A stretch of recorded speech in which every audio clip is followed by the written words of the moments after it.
निवेदन है कि मैं एक सामाजिक प्राणी हूँ।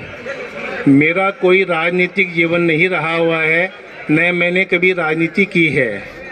मैं तो एक सामाजिक प्राणी हूँ। जब जब देश पे या राष्ट्र पे या सरदार साहब पे जो भी कोई संकट आया है तो मेरे परिवार ने इसमें सहायता ही की है। मेरे परिवार ने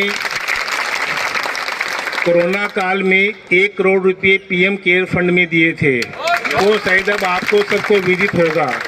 राम मंदिर के निर्माण में मेरे परिवार ने 21 लाख रुपए का योगदान दिया था। कोरोना काल में हमने 10,000 किटें सरदार शहर की जनता को वितरित की थी, 10,000 किटें।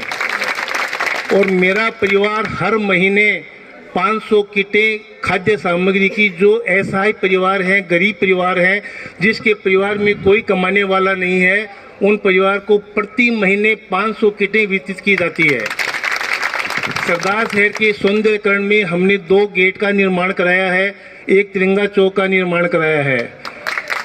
कृषि उपज मंडी समिति में हमने गणेश जी के मंदिर का निर्माण करवाया है। सब्जी मंडी में रघुनाथ जी का मंदिर जो जीर्ण शीर्ण था, उसमें का भी हमने जीर्णोद्धार कराया है। मेलू सर गांव जो चूरू में जाता है, वहाँ के नागरिक बंधु वहाँ हमारे पास आए थे कि वहाँ पे शिवजी का मंदिर है, वो जीर्ण शीर्ण पड़ा है। हमने उनकी भावना को सम्मान करते हुए उनको यही कहा था कि आप अपनी मर्जी से जितने पैसे लगे उस मंदिर का निर्माण करवा लो। फिर उस मंदिर की प्राण प्रतिष्ठा में भी जितने पैसे लगे हैं वो मेरे परिवार ने दिए हैं। अगर कोई मेलू सर गांव का यहाँ पे कोई हो तो कृपया उठ के इस बात की स्वीकृति करें कि हमने ये काम किया है। उसके अलावा सरदार शहर तहसील में जितनी भी गौशालाएं हैं, हर गांव के गौशाला के जो भी प्रतिनिधि आते हैं और हमसे सहायता की मांग करते हैं, हमने हमारे अनुसार से उनकी सबकी सहायता की है। हमने आज तक हमारे मुंह से किसी को ना शब्द नहीं कहा है। मेरा चुनाव लड़ने का मन था, मैंने ऊपर डिमांड की कि मेरा चुनाव लड़ने का मन है। यहाँ पे जो पर्यवेक्षक आए थे उन्होंने मेरे को बुला के पूछा कि सराफ जी आपका क्या मन है। मैंने कहा जी मेरा चुनाव लड़ने का मन है। अगर सरदार शहर की जनता, तहसील की जनता अगर मेरा सहयोग करती है, जितने भी भाई बंधु बैठे हैं, कार्यकर्ता बैठे हैं, अगर वो दिल और दिमाग से एकजुट होकर अगर मेरा समर्थन करते हैं तो मैं चुनाव लड़ने के लिए तैयार हूं। अगर इस तरह का माहौल क्रिएट करते हैं और मेरा विरोध करते हैं तो मेरे को चुनाव नहीं लड़ना है। जो भी कार्यकर्ता जो चुनाव लड़ना चाहे, मेरा परिवार, किसी बंधु ने कहा था कि ये कब से जनसंघी हो गए, कब से बीजेपी के हो गए।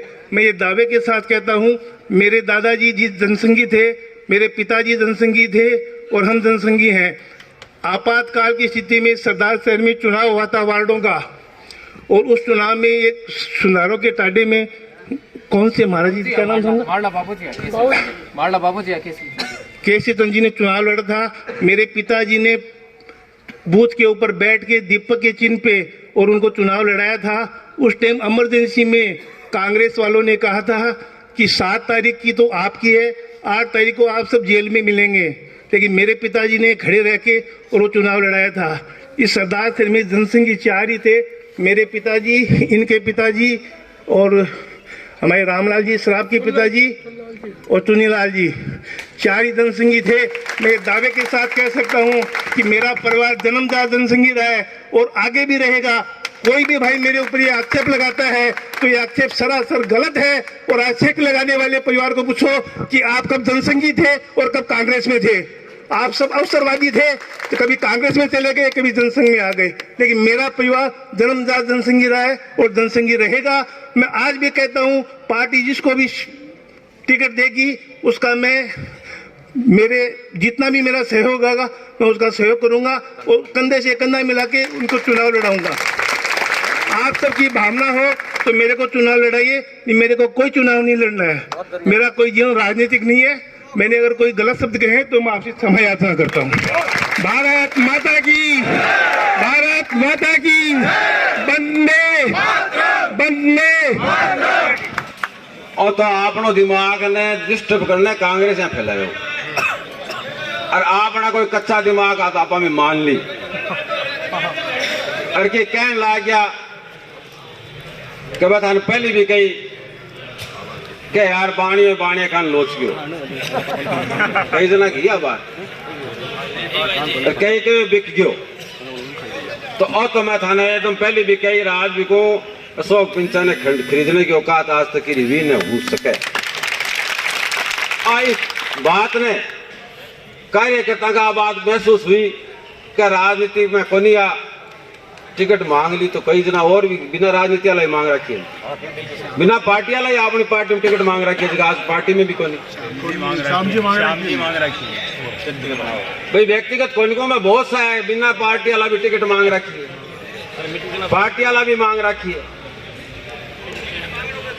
तो पर्यवेक्षण का लगातार आपने पार्टी की चिंता मेहनत की, यहाँ पर 10 वोट तक अपनी जगह नहीं पाई, क्या देखते हैं इस चुनाव के अंदर, क्या नजर आ रहा है आपको? इस चुनाव में एकजुट होकर भारतीय जनता पार्टी चुनाव लड़ेगी और आज जो आपने माहौल देखा है निश्चित रूप से कांग्रेस को परास्त करेगी और भारतीय जनता पार्टी सुधार से विजयी होगी। कुछ लोग विरोध कर रहे हैं, विरोध भी देखने को मिला, क्या कहेंगे? ऐसा है, भारतीय जनता पार्टी लोकतांत्रिक पार्टी है, यहाँ हर बात की सुनाई होकर फैसला होता है, हर कार्यकर्ताओं की बात सुनी जाती है, लेकिन हर कार्यकर्ता पार्टी के साथ है, मन से एक है, अपनी भावना व्यक्त करने के लिए यहाँ सब स्वतंत्र है, यहाँ लोकतंत्र है। आप भावुक होते हुए दिखे, आज पहली बार ऐसा देखने को मिला जब आप भावुक हो गए और आपने कहा कि मुझे कोई खरीदने वाला नहीं पैदा नहीं हो, क्या कहेंगे इस पर? खरीदने वाला इसलिए कहा कि आप भी मीडिया में रहने वाले लोग हैं, बहुत से लोगों से आपने भी सुना होगा कि अशोक पिंचा बिक गया, या ऐसा सुना होगा अशोक पिंचा ने बाणिया के पक्ष में बाणिया हो गया, लेकिन अशोक पिंचा भारतीय जनता पार्टी का आदमी है, देश के निर्माण के लिए जीवित हैं। हम दीपक के भी साथ रहे, भारतीय जनता पार्टी के साथ रहे।